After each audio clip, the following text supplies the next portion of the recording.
Assalamualaikum warahmatullahi wabarakatuh. Saya Yunita Rani, guru SMP Negeri 5 Watampone, calon guru penggerak Angkatan 9 dari Kabupaten Bone. Demonstrasi kontekstual modul 1.4, budaya positif tentang penerapan segitiga restitusi. Pengertian segitiga restitusi.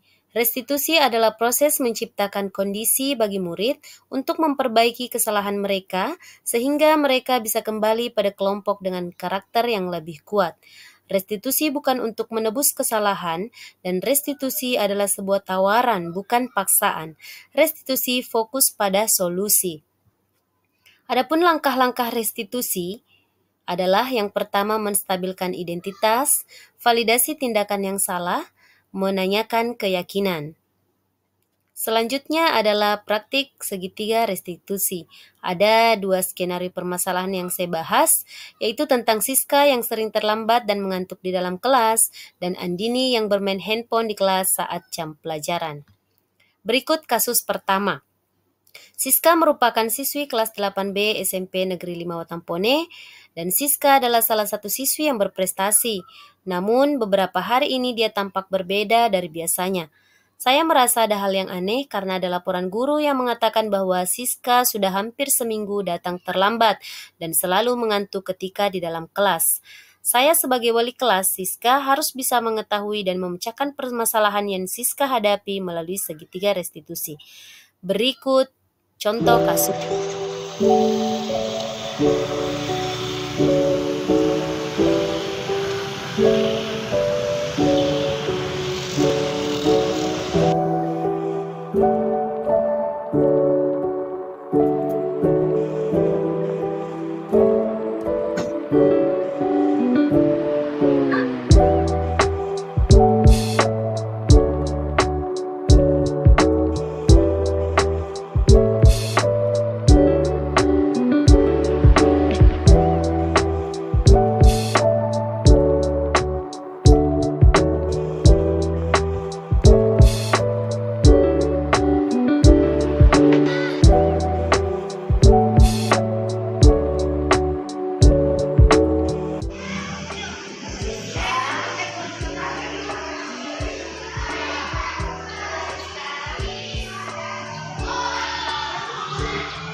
Selanjutnya adalah penerapan segitiga restitusi. Waalaikumsalam. Masuk Siska.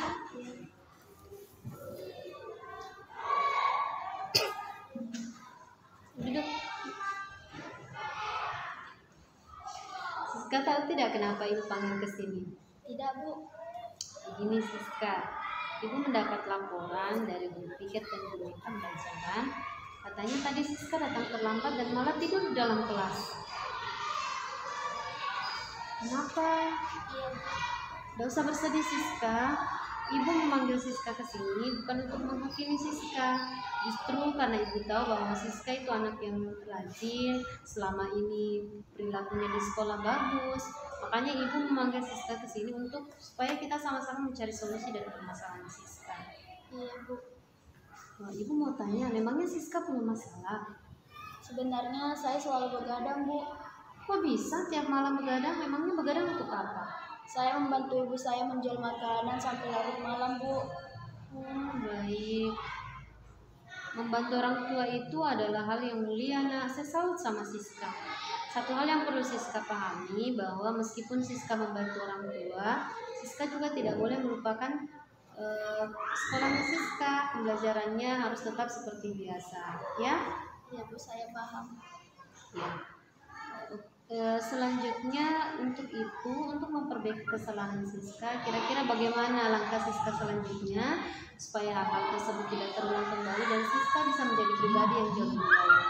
Saya akan membagi waktu untuk membantu ibu saya dan untuk bersekolah dan juga beristirahat yang cukup agar saat di sekolah nanti saya tidak merasa mengantuk dan juga tidak ketiduran saat mengikuti pelajaran. Ya, bagus sekali ya Siska. Semoga Siska betul-betul bisa membagi waktunya. Jadi ketika membantu ibu, Siska bisa membagi waktu, jam segini saya harus pulang, saya juga harus beristirahat, mengerjakan tugas, supaya besoknya Siska bisa segar datang ke sekolah, tidak ngantuk lagi. Ya baik. Kalau begitu Siska boleh kembali ke kelas. Silakan kembali belajar bergabung dengan teman-teman. Nggak usah sedih ya. Iya. Saya pamit, Bu. Iya. Assalamualaikum. Selanjutnya kasus kedua. Andini merupakan siswi SMP Negeri 5 Watampone kelas 9A. Pada saat jam pelajaran, saya yang sedang mengajar prakarya di kelasnya mendapati Andini sedang menggunakan handphone saat jam pelajaran. Dia tertawa-tawa saat teman-temannya yang lain sedang sibuk membuat desain kerajinan yang akan mereka buat. Sebagai guru mapel, saya harus bisa menyelesaikan permasalahan Andini dengan menggunakan segitiga restitusi. Berikut kasusnya. Oke, jadi semuanya silakan mendesain di kertas lembar jenis kerajinan apa yang akan kalian buat. Paham? Oke, silakan kerja.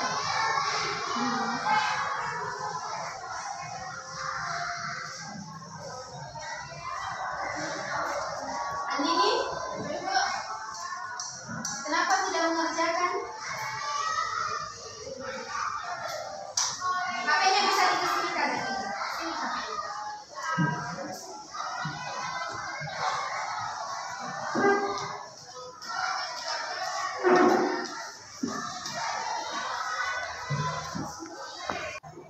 Penerapan segitiga restitusi pada kasus Andini.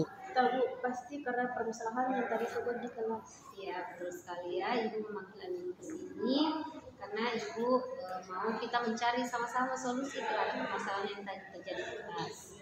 Maafkan atas kesalahan saya, Bu. Tidak usah seperti itu, Andini. Tidak usah takut, tidak usah bersedih. Karena Ibu memanggil Andini untuk memberitahu juga bahwa setiap orang itu pasti melakukan kesalahan. Termasuk Ibu, Andini juga seperti itu. Yang terpenting di sini adalah bagaimana caranya Andini supaya menjadi pribadi yang jadi lebih baik ke depan. Ya. Baik, sekarang Ibu mau tanya dulu. Tadi apa yang Andini lakukan terhadap handphone yang Andini gunakan di kelas? Saya menonton video TikTok, Bu. Video TikTok ya. Kira-kira dari video TikTok itu ada tidak manfaatnya terhadap Andini pembelajarannya? Tidak hanya sekedar hiburan untuk saya. Ya, hanya sekedar hiburan. Jadi karena Andini sendiri menyadari bahwa itu hanya sekedar hiburan, Ibu mau apa yang akan Andini lakukan ke depan sehingga Andini bisa menjadi pribadi yang jauh lebih baik. Kedepannya saya akan lebih fokus untuk belajar dan tidak akan bermain HP jika tidak diperlukan. Iya. Jadi ada mata pelajaran tertentu yang memang membutuhkan HP ya. Andini boleh membawa HP ketika guru mata pelajaran mengizinkan untuk mengoperasikan HP di dalam kelas. Ya, silakan Andini boleh kembali ke kelas. Tidak usah bersedih ya, karena ini adalah proses pembelajaran buat Andini dan juga buat Ibu. Silakan. Selanjutnya tanggapan murid setelah dilakukan restitusi. Assalamualaikum warahmatullahi wabarakatuh. Perkenalkan, nama saya Siska Mulyana dari SMP Negeri 5 Watampone. Tadi saya dipanggil oleh Ibu Yunita karena terlambat datang ke sekolah dan tertidur di dalam kelas. Setelah dilakukannya restitusi, saya merasa sangat lega dan dihargai karena Ibu Yunita tidak marah dan kita sama-sama mencari solusi jalan keluar tentang masalah yang saya hadapi selama ini. Sekian, ucapkan terima kasih. Assalamualaikum warahmatullahi wabarakatuh. Selanjutnya adalah kesimpulan. Menerapkan segitiga restitusi pada permasalahan yang dihadapi peserta didik sesuai kebutuhan dasar mereka dengan menempatkan diri pada posisi kontrol dan sebagai manajer. Maka aspek yang dikembangkan pada peserta didik adalah motivasi intrinsik. Dengan menerapkan segitiga restitusi, guru dapat menanamkan nilai-nilai kebajikan pada peserta didik. Diharapkan nilai-nilai kebajikan ini dapat tumbuh dan berkembang menjadi suatu kebiasaan positif dan membentuk karakter positif peserta didik yang pada akhirnya dapat menciptakan budaya positif. Terima kasih, itulah tadi yang sempat saya sampaikan.